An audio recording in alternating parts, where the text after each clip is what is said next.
अस्सलाम वालेकुम my YouTube family, कैसे हैं आप सब लोग। मैं बिल्कुल ठीक अल्हम्दुलिल्लाह। दुआ करती हूँ कि आप भी अपने घरों में सब सही हो, सलामत हो। सर्दियों के दिन है जनाब, और सर्दियों में हलवे और इस तरह के मीठे बहुत ज़्यादा पसंद किए जाते हैं। तो आज आपके लिए मैं एक हलवे की रेसिपी लेके आई, और ये हलवा जो है बहुत डिफरेंट तरीके से हम बनाएंगे।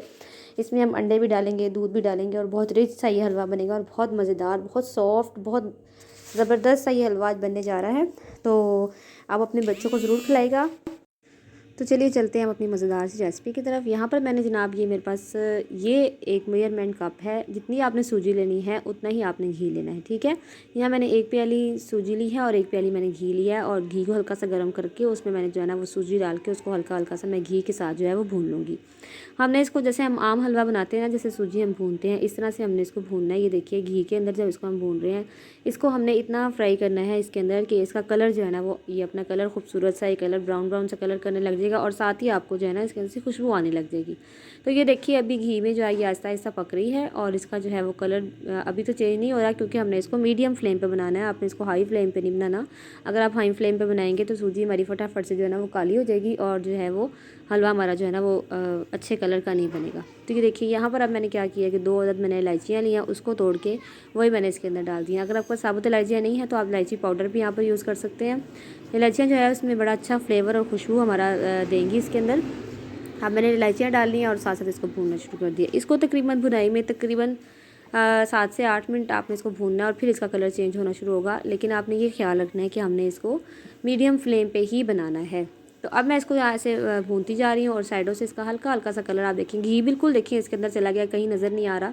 और ये देखिए साइडों पे जो है इसका हल्का हल्का सा कलर भी आना शुरू हो गया। तो हम साइडों से भी इसको आराम आराम से इस तरह लेते जाएंगे। और ये देखिए सूजी ने जब ये अपना कलर चेंज करना शुरू करेगी ना, तो फिर ये जल्दी जल्दी भूनना शुरू हो जाएगी। तो फिर जो है ना आपको ज़्यादा टाइम नहीं लगेगा। पहले सिर्फ इसको कलर आने में थोड़ा सा टाइम लगता है, उसके बाद जब ये भुनना शुरू होती है ना, तो फिर आपने अब यहाँ आपने ये ख्याल रखना है कि आपको जिस किस्म का हलवे कलर अच्छा लगता है ना, वो आपने कलर यहाँ पर देखना है। देखिए यहाँ पर ब्राउन ब्राउन सा कलर हो गया। मुझे वो डार्क वाला हलवा अच्छा नहीं लगता है, तो मैं ना यहाँ पर बहुत ज़्यादा डार्क नहीं कर रही। देखिए वो सूजी हमारी भून चुकी है, खुशबू भी आ रही है और साइडों पे। अब हमने क्या करना है, इसको चूल्हे से हटा देना है, ठीक है ना, साइड पे रख लेना है। अब हम यहाँ पर क्या करेंगे, जितनी हमने चीनी ली थी, सूजी ली थी, उतनी हम लोगों ने चीनी, यानी एक प्याली ही मैंने इसके अंदर चीनी की भी ले ली है। उसको हमने डालना है ब्लेंडर में, और इसके साथ हम डालेंगे यहाँ पर 2 अदद अंडे, ठीक है। अंडे आप डायरेक्ट उसमें तोड़ सकते हैं, मैंने साइड पे तोड़े हैं इसलिए क्योंकि मैं देख रही थी कि कोई अंडा ख़राब ना निकले अंदर से। तो आप ये किया करें कि साइड पे तोड़ के ये मैंने 2 अंडे, आप इसके अंदर अंडों की क्वांटिटी बढ़ा भी सकते हैं। अगर आपको ज़्यादा अच्छा अंडे अच्छे लगते हैं तो आप इसमें 3 से 4 जितने मर्जी अंडे ऐड कर सकते हैं। मैं इसके अंदर यहाँ पर 2 अंडे ही ऐड कर रही हूँ, ठीक है। ठीक, यहाँ मैंने सूजी में वो डाल दिया। अच्छा, हमने ना सूजी उतार के साइड पे रख लेनी है, क्योंकि अगर हम पहले अगर ये प्रोसीजर कर लेंगे और फिर बाद में सूजी के अंदर वो ऐड करेंगे तो ये जल्दी जल्दी पक जाएगा और सूजी हमारी कच्ची रह जाएगी। तो सूजी आपने पहले भून के साइड पे लाजमी रख लेनी है, ठीक है, बाद में ये करना है। उतना ही दूध, मैंने एक प्याली दूध भी इसके अंदर डाल दिया। वही एक मेजरमेंट कप मैं यूज़ कर रही हूँ जो मैंने एक पहले सूजी को मापने के लिए यूज़ किया था, ठीक है। एक प्याली मैंने इसके अंदर दूध का ऐड कर लिया है। अब एक प्याली मैं इसके अंदर उतना ही इसके अंदर पानी ऐड कर रही हूँ। आप चाहें तो आप सिर्फ दूध में ही भी बना सकते हैं। मैंने इसमें पानी ऐड करके इसको ग्राइंड कर लिया। देखिए इतना मैंने इसको ग्राइंड किया है कि इसके अंदर चीनी है ना वो मिक्स हो गई है। अब ये देखिए सूजी जो मैंने भून के साइड पर रखी थी, अब मैंने हल्का सा फ्लेम नीचे ऑन किया हुआ, तेज़ आग नहीं है, क्योंकि हम लोग ना चाह रहे हैं कि अंडे जो हैं फ़ौरन के फ़ौरन पके नहीं। तो अगर फ्लेम यहाँ पर तेज़ होगा तो फ़ौरन के फ़ौरन पक जाएंगे। अब अंडों वाला मिक्सचर हमने इसके अंदर डाल लिया है, और अब जो है ना ये देखिए मैंने अच्छी तरह से अंदर से साफ़ कर लिया। अगर थोड़ी बहुत चीनी के पार्टिकल्स रह गए तो वो भी मैं इसके अंदर डाल रही हूँ सारे इसके अंदर, ठीक है। और अब हम जो है ना इसको ऐसे भूनना शुरू करेंगे, ठीक है। अब ये भी जो प्रोसीजर है ना आपने मीडियम फ्लेम पे ही करना है, क्योंकि अभी हमारी जो सूजी है ना वो जो उसका दाना जो मरता है ना वो इसी में मरता है। यानी अगर आप यहाँ पर अगर आप फ़ौरन पका लेंगे तो दाना कच्चा रह जाएगा, सूजी का भुनाई में इतना ज़्यादा नहीं होता। तो अभी ना हमने इसको, ये देखिए अब ये पक रहा है, झाग ऊपर ज़ाहिर हमने अंडे बीट किए हैं ना, फेंटे हैं वो उसमें ब्लेंडर में ब्लेंड किए हैं, तो उसकी झाग बन गई, तो उसकी झाग है। अब हम इसको ऐसे हल्का हल्का सा आप इसमें चम्मच चलाते जाएं। तो ये देखिए आपने जब इसका चम्मच चलाना ना, उसका फ़ायदा ये है कि इसके अंदर वो नहीं बनेंगी, गुठलियाँ नहीं बनेंगी। अगर आप इसमें चम्मच नहीं हिलाएंगे तो इसमें गुठलियाँ बनना शुरू हो जाएंगी। ये देखिए आपको नज़र आ रहा होगा नीचे थोड़ी थोड़ी सी। तो हम इसको चम्मच से ही मैं इसको तोड़ रही हूँ और अच्छे तरीके से जो है ना इसको पकाती जा रही हूँ। इसकी यहाँ पर पकाई में आपको तकरीबन 10 मिनट लाजमी रिक्वायर हैं। 10 मिनट आपको लगेगा यहाँ पर इसको पकाते हुए। ये देखिए अब हम इसको ना पका रहे हैं।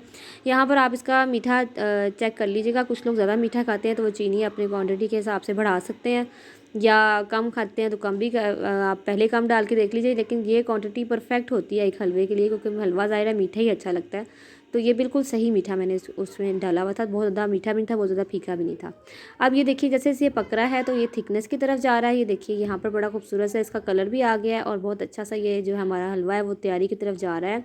ये देखिए सारी जो झाग है ना हमारी ख़त्म हो गई और हलवा भी हमारा पकने की तरफ जा रहा है। खुशबू ऐसी कमाल की लाजवाब किस्म की खुशबू इस हलवे में से आ रही है और ये आम सूजी के हलवे से बहुत हट के बनेगा और आपको इसके टेस्ट में साफ वाज़िया फ़र्क नज़र आएगा। अब यहाँ पर आप ड्राई फ्रूट डाल लीजिए जितने आपने डालने हैं। मैं यहाँ पर बादाम डाल रही हूँ, थोड़े से मैंने इसमें खोपरे डालने हैं। अब इसमें मेवे भी डाल लीजिए, उसका भी टेस्ट बहुत अच्छा आता है। और जो जो ड्राई फ्रूट्स आपको पसंद है आप इसमें पिस्ते भी डाल सकते हैं, काजू भी डाल सकते हैं। जो जो ड्राई फ्रूट आपको पसंद है आप इसमें डाल सकते हैं, ठीक है। वो डाल लेंगे हम यहाँ पर ताकि जो अच्छी तरह से वो भी इसके अंदर पक जाए। थोड़े से ड्राई फ्रूट मैंने रख लिए हैं ऊपर गार्निश करने के लिए और थोड़े से मैंने अब ये देखिए ये हमारा जो हलवा है ना आपको नज़र आ रहा होगा कि ये इसने अपनी साइड्स छोड़ना शुरू कर दी है और ये अच्छा से बाइंडिंग की तरफ ये देखिए जाना शुरू हो गया। आपको मेरे चम्मच हिलाने के अंदाज से पता चल रहा होगा कि ये हलवा जो है वो पकना शुरू हो गया और वो बाइंड होना शुरू हो गया। इसके पकने की तैयारी ये होगी कि आपको जो है ना ये इस साइडों पे घी आने लग जाएगा। घी जो है ना वो साइडें छोड़ना शुरू कर देंगी तो आपको ये अंदाज़ा हो जाएगा कि जो हलवा है ना वो हमारा तैयार हो रहा है। अब यहाँ पर मैं इसको जनाब तैयार कर रही हूँ और ये तकरीबन बन गया है। अब इसको सिर्फ 2 से 3 मिनट और रिक्वायर है और ये हमारा हलवा बिल्कुल तैयार हो जाएगा, ठीक है। आप चाहें तो इसमें खोया भी डाल सकते हैं, उसका भी टेस्ट बहुत अच्छा इसमें आएगा, लेकिन मैं नहीं डाल रही। मैं ये कम बजट में बना रही हूँ हलवा, तो घर की चीज़ों से ही हम जल्दी जल्दी इसको बना सकते हैं, ठीक है। ये देखिए ये हलवा हमारा बिल्कुल तैयार है। साइडों पे आपको घी हल्का हल्का शायद ये देखिए नज़र आ रहा होगा, उठाने से इसने अपना घी भी छोड़ दिया है और ये अच्छा सा बाइंड भी होने लग गया है। चम्मच की मदद से आपने इसको ना यूँ तोड़ते जाना है साथ साथ, यानी हमने इसको वो एक बंद लेटी टाइप नहीं बनाना। ऐसी चम्मच से हम इसको तोड़ते जाएंगे ना, ये देखिए इस तरह से हम तोड़ते जाएंगे तो ये अच्छा सा जो हमारा हलवा भुन जाएगा। आप इसको यहाँ पर टेस्ट भी कर सकते हैं कि उसका दाना अच्छी तरह ख़त्म हो गया है। मेरी रेसिपी आपको यहाँ पर अच्छी लग रही है तो प्लीज़ एक लाइक ज़रूर दीजिएगा और कमेंट बॉक्स में कमेंट भी कीजिएगा, मेरी रेसिपी को शेयर भी कीजिएगा और अपना बहुत ज़्यादा ख्याल रखिएगा और अपनी फैमिली को ये हलवा खिलाएँ, वो बहुत ज़्यादा खुश होंगे। सर्दियों के दिन है, ज़रूर उनको खिलाएँ और गेस्ट को भी आप इसको सर्व कर सकते हैं। बेल आइकन का बटन दबा के रखिए ताकि मेरे आने वाले हर वीडियो आपको सबसे पहले मिल जाए। अपना बहुत ख्याल रखिएगा और मुझे दुआओं में याद रखिएगा। अल्लाह हाफिज़।